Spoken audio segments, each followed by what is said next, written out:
Season 6 may have started with a 2-year time skip, and it looks like Fetal Spatter 4 has skipped a few meals along the way. Welcome back, guys, to Fog Entertainment, here for the members only review of The Sopranos. But don't worry, we're opening this review up to everybody on Fog Entertainment, not just the members. It is the premiere. It is a record-breaking season here for Fog Entertainment. This will be the longest season of television we've ever reviewed. 21 episodes. What about that? Yeah, 21. Why didn't they just make it into 7 seasons? I don't know. Yeah, they could have done that. Now, it is labelled as Season 6A and Season 6B, but I think a lot of shows went down that road before. But, I mean, it is. If they're labeling it as Season 6, we have to label it as Season 6. Quite that simple. Yeah, 21 episodes. I'm not a big fan of that amount. I prefer when they keep it to, I think, 12, 13 is a good amount there. But hey, we'll see what we're saying at the end. And like any good season premiere, we begin with a montage. It's 2 years since Johnny Sack's arrest. He's in jail. Fetal Spatter 4 has gotten a lot thinner. Could that be due to AIDS? I think that you need, well, maybe, but I think a montage is the best way of dealing with a 2-year time skip. No, absolutely. We see Janice because you can kind of like show all the main stories and main characters and kind of tie everything together in like 3 or 4 minutes, and it just gives you a glimpse of maybe what's been happening over that time period. Kind of looks like nothing's been happening though. Well, no, but I mean, Fetal's obviously a lot thinner, so that's interesting. Does that do anything for you though? Fetal losing weight?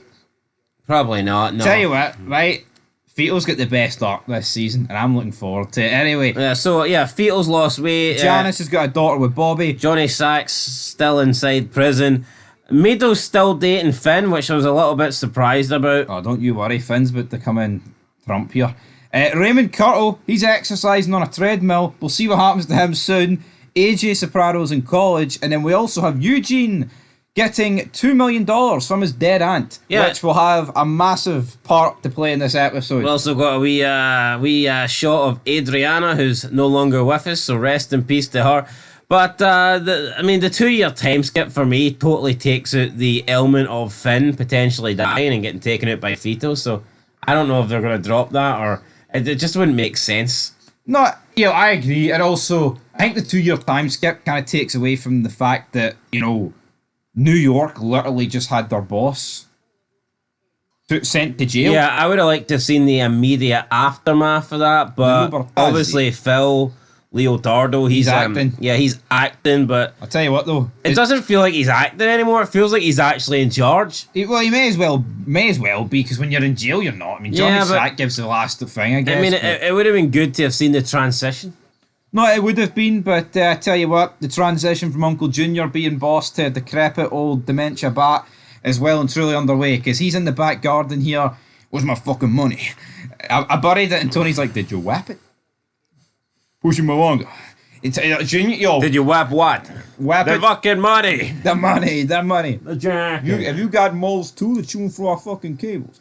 But it's like, can Tony not see how screwed Junior is? It's almost like he's unable to see it. Or is this a guy being patient with his uncle? I'm surprised his patience didn't run out. I mean, this is the same uncle that tried to whack him. Yeah, he might be about to do that again. Well, yeah, I get it. Maybe because he's family, you give him a pass. But I am surprised that Tony stuck around Junior this long. He seemed more bothered about the athlete comment, like... Oh, would you fucking stop? That seemed to piss him off more than the attempted murder, but it is what it is. It is. We've got the gang. They're sitting outside the butcher's. Fetal jokes about Eugene's members only jacket, but then Phil is there. It turns out, this is revealed here, that Fetal and Phil is actually their brother-in-laws. Now, don't get it twisted. Definitely not cousins-in-law, folks. I love them like a brother-in-law. All that good stuff. Chris is kind of skeptical about Tony bowing down to Phil. What do you make of Tony? I guess Tony B did kill Phil's brother, so I guess Tony's got to bow down to the bigger family at the end of the day. But I can see why Chris is salty about it. Yeah, because they tried to whack Chris, so... Yeah, literally went out looking for him when it was Tony B that did the dirty doing. We then had Hesh and his son-in-law get battered. This didn't really do anything for me, but I guess it escalated the tensions between New York and Jersey. Yeah, and you know what? Where the fuck was Polly? Yeah, Polly didn't do a lot in this, or Sil, really. I can remember a Sil scene though. Yeah, which we won't get to. I can't recall one thing from Polly in this episode. No, I can't either, to be honest. Honestly, I couldn't even tell you if he was in it. He might not have been. No, I think he was definitely in a scene. I remember him, but can't remember what he did in it though, to be honest. But we have Eugene, right? So Eugene basically is the centerfold of this episode. He gets 2 million for his hand. Which means it's not going to end well for Eugene. Pretty much, right. So he goes to Tony with, I mean, I don't know how much these watches were, but I think it's safe to say they probably cost about at least like 10 G's each, probably, considering he got 2 million. He's like, Tony, one for you and each member of the family, because obviously Tony and Carmela, they're back together, brother. The old band is back together. But then he's like, right, Tony, I want to move to Florida. And then Tony's like, well, hold on, Gene, you swore an oath. It's not that easy. Tony basically said no, but I'll take it under advisement. Then, throughout the episode, we see Eugene struggle. He goes to Chris. Chris is like, right, you need to go whack a guy. He also goes to Tony at a certain funeral. And I'll tell you whose funeral it is. The death of Raymond Curtis, folks. And you know what? There's not much build-up to it in this review, because there wasn't much of a build-up to it in the actual episode. The guy was given evidence. Tony, that's Tony on the tape killing this guy. And I'll test the and then he just drops.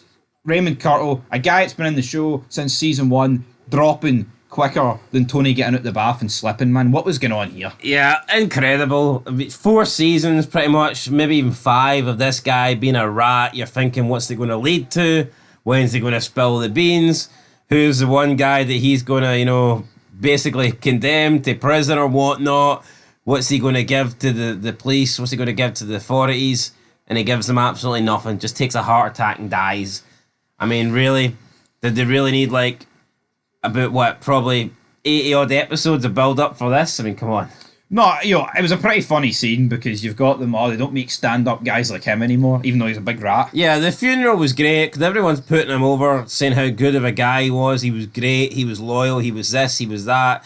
I mean, they wish they could mold men like him, but in reality, he was a fucking rat, and he was literally in the middle of a sentence saying he's going to give them up, and then he just, conked out. So, I mean, it was funny, but it was also a bit of a joke, wasn't it? I wonder how the police phoned that in, considering, he died in one of their vehicles. Did they have to move the body? How did Raymond get found? Or, I mean, I guess. At that point, I don't think they really care, do they? No, they don't. I mean, we could discuss all day about Raymond Curtis here and how long was he a rat and why didn't they pressurise him for more information. But the fact of the matter is this: if this guy was given information for decades, how's Tony, Paulie, Silvio, etc. no in jail by now? It seems like the guy wasn't a very good rat. He may as well have been a mouse. Yeah, I don't understand that. How did he do it for this long without giving any real information that either put somebody away, or how did he not give enough information that ended up getting himself put away? Yeah. Because that's basically what they do. You're an informant, you're a rat. You need to give them something worthwhile for them to leverage, not putting you inside. But, this guy never seemed to give them any sort of concrete information to put anybody away. So how the hell did that keep him out of a prison? How did that keep him out of a jail cell for all these years? I don't really understand. Didn't keep him out of a coffin, though. But you had Chris, the scene was funny, right? Tony needs to get out of there because just the pressure, all these old people. It doesn't look at they over 76. Then Chris makes a joke about Lou Gehrig's disease. No one find a coincidence that Lou Gehrig died of Lou Gehrig's disease. And then Tony's like, you make that fucking joke every time, Christopher. Tony, I like Tony, but his breathing is fucking, it's going, no, here, his breathing gets his own lines. Breathing's great, though. No, it is pretty great, but he manages to get out there. Development right there. Yeah, New York and Jersey, they come to terms over 50 G's for the beatdown of Hesh's stepson. I mean, 50 G's just getting fired about like this. Crazy, isn't it? True, but I mean, honestly, I don't think it would have been 50 G's if he never got ran over. Oh, no, absolutely not. 2 G's or something. Because of the damage the guy got done to him. Like I said earlier, we have Eugene. He heads up to Boston to take care of a job for Chris, kill a guy called Teddy, who probably was the most friendliest guy I've ever seen. He's like, oh, how are you? And he just fucking dropped him. Yeah, it's I didn't think this. I thought he was going to have to beat the guy up a bit and rough him up, but I wasn't expecting that. Final notice kind of shit. Kills him, point blank range. Again, this is kind of my problem with The Sopranos. I feel like there's too many murders like this where, I mean, I get it, right? America's a big place, but Eugene is a known mob associate, and he's going in to a diner that's probably got cameras and just drops this guy. It wasn't broad daylight, it was dark, but come on, it was a busy Yeah, guy. he's not even wearing like I don't think he's wearing a cap or anything, was he? No, like, if he's wearing a ski mask, right, I understand, like, people are going to freak out, but it's like, if you wear the ski mask, you can get the job done without being noticed. I like the wee scene where he rubbed the blood off his face onto the map and it said New York on it. But he goes to Silvio after, here, he gave Tony a wee envelope as well at the funeral, but Tony's not really having it. Tony's still got it under advisement, but then Silvio kind of just blurts out randomly, oh, that wee Florida thing, Eugene, not gonna happen. Eugene kind of greets about it, but Silvio's a fucking shite bag, isn't he? He doesn't give his own opinion on the matter. He kind of just says, well, that's just the way it is, Eugene. Tony's the boss. I think, I'm not saying Eugene's obviously at his wit's end here, but to see if Silvio turned around and said, if it was me, I would have let you go, but Tony's Tony, he's his own man, he's the boss. Eugene, he kind of just like backs up Tony. I know he can say he's a consigliere, he's his number two, like what else should he be doing, but it's like, see Silvio doesn't have a fucking backbone of his own. He's up Tony's arse. Yeah, and that one time he did try and tell Tony straight. I mean, he just kind of... All due respect, he you've got no bottled it. idea what it's like to be number one. And he did fucking bottle it, that's for sure. But Eugene, he's freaking out. He then, right, pulls his car up and jumps in the FBI's motor. Now, there will be a theory made on this, but what's your take on this? Do you think he was a rat that just this episode, or is this something that's been a few years in the build-up? I mean, I was shocked. If it's a few years in the build-up, then why wouldn't they show it previously? Although, I mean, there has been a 2-year time skip, so I guess it could have happened in the past 2 years, but I don't know. Would it... I honestly, it surprised me. I wasn't expecting it. Yeah, I mean, I've seen a lot of people on Reddit forums argue, like, no, it was just this episode, then people say, no, he was previously one. But if he was previously one, they would never allow him to leave to go to Florida. It sounds like, to me, he got the Florida request knocked back by Tony. He then went to the FBI and said, if I give you information and testify, will you give us witness protection in Florida? And they've went, no. It just seems like he's dug himself an unnecessary hole here with this. His son's on heroin. His wife was a moaning bitch. I mean, she knows what the mob's about, man. She's like, well, why can't you just leave? Why can't you just kill Tony? Like, it's that easy. See, realistically, the what witness protection, like, I mean... Yeah, why would you want witness protection, right, in Florida, a place that you've literally made known to every member on the crew that you were going to go to with your money? What good is witness... And, like, obviously, I've never had it, right? But, like, is it a thing that lasts forever? Yeah, it kind of does. But I mean, they can't be with you 20... I think you'd always be looking over your shoulder. No, it's one of those things where you kind of get given, like, a new identity and you get put, like, far away. But we've seen in this show that they've got ties to Miami in Florida. And we've seen Ralph down there. We've seen Tony down there. So it's not like you were ever escaping them at the end of the day. But Eugene, sadly, looks over a family photo album and then just literally fucking hangs himself. Quite a dark ending, but you know what? As you pointed out, when a guy like this gets so much screen time, you know he's going to die. And, you know, this was so dumb for me. The guy's got $2 million. I get it. He wants to leave. Tony didn't let him out. Surely he should have tried to run away or something. You got $2 million. Have a fresh start. Go to a new country. Why not just fucking leave? Honestly, why not just go to Florida? And it doesn't make any... Or pick somewhere else where the mob wouldn't find you. No, could move to Italy. Could move to Europe, something. How far's their reach? Honestly, go somewhere. Yo, we seen in the premiere, episode 5, season 1, when we killed that guy with the wire. Yeah. That guy was up in Maine, and Maine's way closer to, like, New York than Florida is. Yeah, so I mean, I just don't really get it. You'd think he'd at least try all that money, and I guess he dug himself the hole by going to the FBI, but then the question begs, if he was already an informant for the FBI, then why did this push him over the edge? I don't know. Yo, I thought this arc with him was pretty good this episode, but the guy's been in the show like 4 or 5 seasons, but this is the only time he got. Yeah, why didn't this last like a few episodes at least minimum? It just felt very rushed. No, it did feel very rushed, but... Because I was actually invested in it. I was thinking, oh, is he going to get away? Is he Is he going to get his move to Florida? Is Tony going to let him out? And then they just decide to pull the plug on it? Yeah, and you know what? Like, his death is completely overshadowed almost to a degree by the end of the episode. Yeah, it was. And another scene that really bothered me, well, it didn't really bother me, but Tony and Carmela, they go out for food at this new restaurant, I guess, and they enjoy it. Tony, being a fat bastard, decides to go back himself, and Carmela has this, like, hissy fucking fit over it. That's our thing. That's our thing. And then there was also, like... car scene. Yeah. Ungrateful. Oh, but I wish you phoned the spec house manager, the contact or whatever. Fuck, I'd have took the car, man, and went, shut up your arse. Carmela's so unlikable, man. It's... You can almost see why Tony cheats with women. No, you can't. And you know what, right? I actually think it's a flaw, him getting back with Carmela. You know why? It's not like AJ and Meadow were like, 10 and 11. Meadow at this point is like, what, well into her early 20s, and AJ's in college, so he has to be like 18, 19. What is the fucking point of getting back with Carmela? Like, seriously?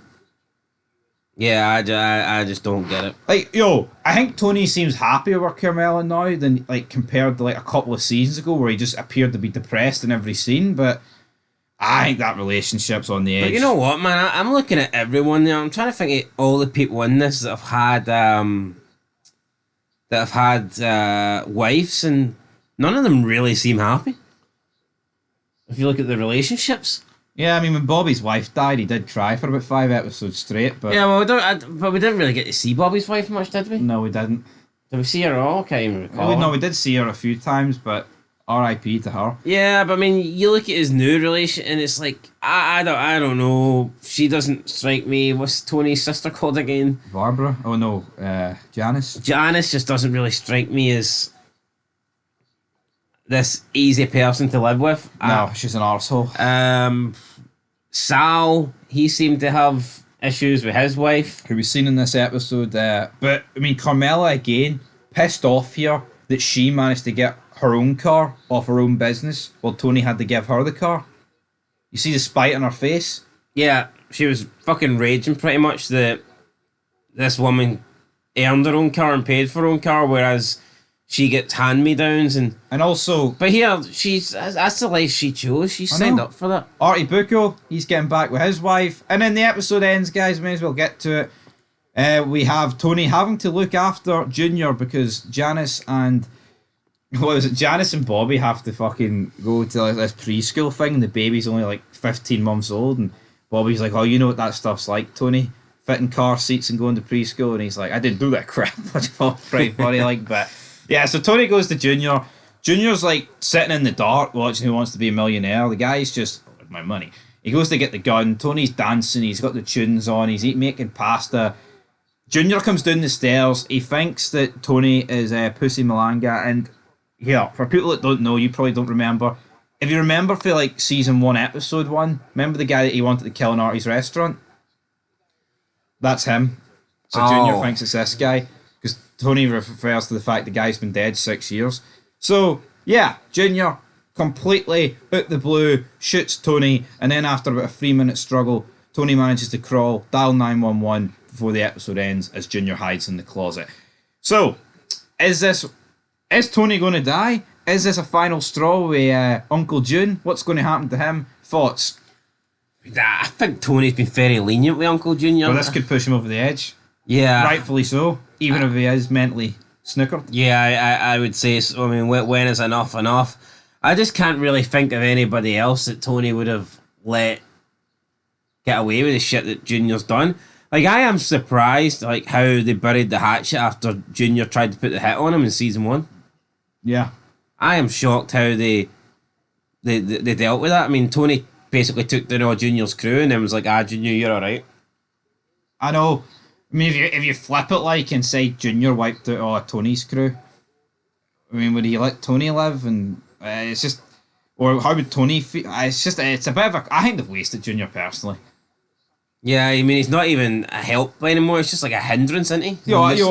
It's a tragic storyline. I mean, like dementia, and it does happen to a lot of old people. And I guess seeing this strong guy who once led New Jersey come to this like mental state is it's a good story. I don't think you can deny that, but it's almost like, but This guy's been under house arrest since season 2, episode 1. Yeah, I think it done it too early. To me, they didn't need to do the whole house arrest thing that early in the show. No, but right. Anyway, it's time to rate episode 1 of season 6. I will give it a 8 out of 10. I thought it was a pretty great episode, but you know what? If Raymond Kirtle's death was a bit better, and if Eugene had a bit of build up prior to this episode, I could have maybe give it higher, but I've got to factor that in, so it's an 8. I'm going to give it an 8 as well. It was a good episode. The deaths, I don't know, it's hard to take them serious. It is one thing the Sopranos has not done well for me, is deaths. No. I think the only death to me that stands out is Big Sal's. I thought that was probably the only one that was done correct.